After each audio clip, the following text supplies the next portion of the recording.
নমস্কার বন্ধুরা, আমি সঞ্চিতাস এসএস রেসিপিস ইউটিউব চ্যানেলে আপনাদের সবাইকে স্বাগত। আচ্ছা, এই ক্রিসমাস পার্টিতে বা নিউ ইয়ার পার্টিতে যদি একটু এইরকম চিকেন রেশমি কাবাব হয়ে যায় তাহলে কেমন হয় বলুন তো? একদম দুর্দান্ত।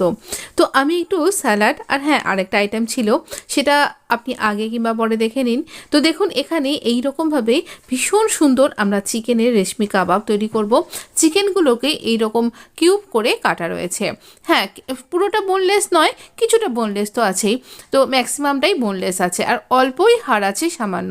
তো দেখুন, এখানে আমি প্রথমে একটা গোটা লেবু তার রসটা দিলাম। এই লেবুটা আমি এরকম ছাঁকনিতে ছেঁকে দিলে পারে কি হবে, বীজগুলো এতেই আটকে যাবে। আপনি লেবুর যে রসের যেটা পাওয়া যায় সেটা দিয়েও কিন্তু করতে পারেন। লেবুটা কিন্তু দিতেই হবে, এর জন্য ভীষণ ভালো একটা ফ্লেভার তৈরি হয়ে যাবে আর টেস্টটা দুর্দান্ত লাগবে। আমাদের কিন্তু অনেকক্ষণ ম্যারিনেট করে রাখতে হবে, মানে আপনি বেশ অনেকক্ষণ পর্যন্ত ম্যারিনেট করলে আমি বলে দিচ্ছি। তো আমরা এবার নুন দিয়ে দিলাম, স্বাদ মতো নুন। এখানে আমি নর্মাল যে সাদা তেল, আমি রাইস বার্ন অয়েল ইউজ করেছি, তো এই সাদা তেল দিয়ে দিলাম। এবার গোলমরিচ দেব, আপনি সাদা মরিচকেও গুঁড়ো করে দিতে পারেন। এক চা চামচ মতন আমি গোলমরিচটা দিয়ে দিলাম। এবার আমি একটুখানি ছোট এলাচের গুঁড়ো দিলাম। ছোট এলাচের গুঁড়োর জন্য এর টেস্টটা একদম অন্য মাত্রা পেয়ে যাবে, কিন্তু অবশ্যই দেবেন। এবার একসাথে আমি আদা, কাঁচা লঙ্কা এরকম আর রসুন এইরকমভাবে পেস্ট করে নিয়েছি। তো এই পেস্টটা আরেকটু মিহি হলে আরেকটু ভালো হতো, তো যাই হোক চেষ্টা করবেন যতটা পারবেন মিহি করে দিতে। এবার হাঙ্কার দিয়ে দিলাম, যেহেতু চিকেনটা বেশ অনেকখানি রয়েছে তাই মোটামুটি 1 কাপ মতন হাঙ্কার থাকবে। এবার আমি এখানে এই চিজ দিয়ে দিলাম। এই চিজের জন্য যা সুন্দর ফ্লেভার এসেছিল কি আর বলবো আপনাকে, আপনি নিজেই কিছুটা বুঝতে পারছেন। আরও একটা জিনিস আমি এখানে অ্যাড করেছি, আমি ভুলে গেছিলাম দিতে, তাই তাড়াতাড়ি করে মাখানোর আগেই আমি হাতটা আরেকবার ধুয়ে নিলাম। এখানে এই যা যা কিছু আমি দিচ্ছি তার জন্য চিকেনটা একদম অনবদ্য স্বাদের হয়েছিল। আমি বলবো, আমি সাজেস্ট করব অবশ্যই এই রকম একটা চিকেনের রেসিপি আপনি অবশ্যই তৈরি করুন বাড়িতে। না, ওপরে যে মালাইটা জমে সেই মালাইটা দিলাম, আপনার কাছে ক্রিম থাকলে ক্রিমও অ্যাড করতে পারেন। তো এবার এই সব কিছুকে একসাথে মিশিয়ে নেব। না, আরও একটা ইনগ্রেডিয়েন্টস আছে, তারও কিন্তু ভীষণ সুন্দর টেস্ট আসবে। এখানে আমি বেশ কিছুটা ধনে পাতাকে এইরকম কুচি কুচি করে কেটে দিয়ে দিচ্ছি। তো এরপরে আরও খানিকটা ধনে পাতা আমি এখানে অ্যাড করেছিলাম।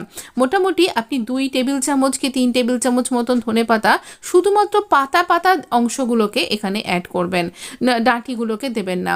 তো এই রকমভাবে আমরা ম্যারিনেট করে মোটামুটি আপনি যদি 6 ঘন্টা 5 ঘন্টা টাইম আছে তাহলে রেখে দিন। আমি এখানে 1 ঘন্টা রেখেছিলাম, তাতেই ভীষণ সুন্দর টেস্ট হয়েছিল। এই দেখুন, আরও খানিকটা ধনে পাতা দিয়েছি। এবার আমি এই স্কিউয়ার স্টিক্সগুলোকে একটু জলে ভিজিয়ে রেখেছিলাম আর তারপর তার মধ্যে গেঁথে নিচ্ছি। তবে না ভিজিয়ে রাখলেও খুব একটা এটা পুড়ে টুড়ে যাওয়ার ব্যাপার থাকে না। আমি না ভিজিয়েও অনেকবার করেছি, আপনি আমার চিকেন সাথে এই রেসিপিটাও দেখতে পারেন, তাতেও কিন্তু আছে। তো এই রকমভাবে স্কিউয়ারের মধ্যে দেখবেন অনায়াসেই এটা গেঁথে যাচ্ছে, আর এর সাথে কিন্তু পেঁয়াজ বা অন্য কিছু দেবার দরকার নেই। এটা ভীষণ সুন্দর হবে। আর চেষ্টা করবেন এর মধ্যে এই যে ম্যারিনেশনের যে যা যা কিছু রয়েছে, দই বা মশলা বা চিজ, এই সব কিছু এর উপরে আবার একবার করে কোট করে করে দিতে। তো এই রকমভাবে আমি স্কিউয়ারে গেঁথেও কিন্তু বেশ কিছুক্ষণের জন্য রেখে দিয়েছিলাম। তো ম্যারিনেশনটা মোটামুটি আমার 1 ঘন্টা পর্যন্ত হয়েছিল আর অপূর্ব একটা স্বাদের হয়েছিল, সারা ঘর পুরো মমা করছিল গন্ধে, এইটাই বলবো। আচ্ছা, আমি করলাম কিসে, এই ফাঁকে আমি তাওয়াটাকে আমি আপনাকে জুম ইন জুম আউট করে দেখিয়ে দিলাম। নর্মাল রুটি সেকার তাওয়া, সেই তাওয়াতে আমি তেল দিয়েছি, ওই রাইস ব্র্যান অয়েলই দিয়েছি। এখানে ধিমে আঁচে এই রান্নাটা করতে হবে, একটু সময় লাগবে, না চাপা দেবেন না, প্রচুর জল বেরিয়ে যাবে তাহলে। ধিমে আছে আমরা রান্নাটা করব। তবে কিছু সুবিধা অসুবিধা দুটোই আমি আপনার সাথে শেয়ার করব, যেমন প্রত্যেকটা রান্নার ক্ষেত্রে করে থাকি। প্রত্যেকটা দিক আমরা মোটামুটি 3 মিনিট মতন কি 2 মিনিট মতন করে রান্না করে একটা দিক ঘুরিয়ে দেব। আর ধিমে আঁচে রান্না করবেন, ঘোরানোর সময়তে এটাকে আস্তে করে এভাবে ঘোরাবেন, খেয়াল রাখবেন কোন দিকটা হয়ে গেল আপনি নিজেই বুঝতে পারবেন। চিকেনের কালারটা পুরো চেঞ্জ হয়ে যাবে, আঁচটা থাকবে ধিমে। তারপর যখন দেখবেন পুরো দিকটা কুক হয়ে যাচ্ছে যাচ্ছে তখন পুরো দিক একদম কুক হয়ে গেছে। কি করে বুঝবেন? এই দেখুন আমি ছুরি দিয়ে গেঁথে এটা নাইফ টেস্ট করে যেভাবে কেককে টেস্ট করি সেভাবেই আমি মাছ বা মাংসকেও এভাবে দেখে নিই, যেমন চিকেন তন্দুরে করেছিলাম। তো এইভাবে আমরা কিন্তু স্কিওয়ারগুলোকে ঘুরিয়ে ঘুরিয়ে সমস্ত দিক ভালো করে আমরা সেঁকে নেব। এটাকে আমরা এইরকম তৈরি হয়ে গেলে তুলে নিলাম।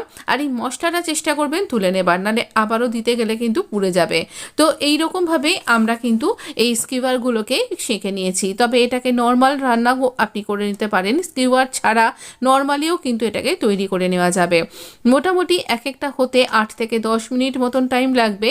আর আপনি কিন্তু একটু ধিমে আঁচে এটাকে করবেন, তবেই কিন্তু চিকেনটা খুব সুন্দরভাবে সেদ্ধ হয়ে যাবে। আর এতেই এত অপূর্ব ফ্লেভার অ্যাড হয়ে যায় কি বলবো।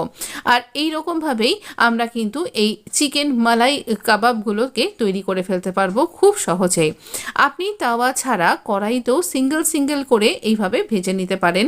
এইরকম লো ফ্লেমে এটাকে তৈরি করতে হবে। তার এইরকম যে দাগটা, এটার জন্য খেতেও যেমন সুন্দর লাগছিল আর এটা অসাধারণ হয়েছিল, এত সুন্দর টেস্ট হয়েছিল। আমি তো ভাবছি আবার কবে বানাবো।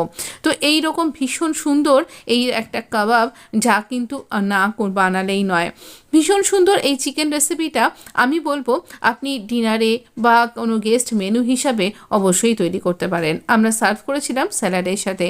না, স্যালাড ছাড়াও এখানে একটা মেইন আইটেম তো অবশ্যই ছিল। আমি না সাদা পোলাও তৈরি করেছিলাম, যার রেসিপি এর আগে কিংবা পরে আমি আপনার সাথে অবশ্যই শেয়ার করে দেবো।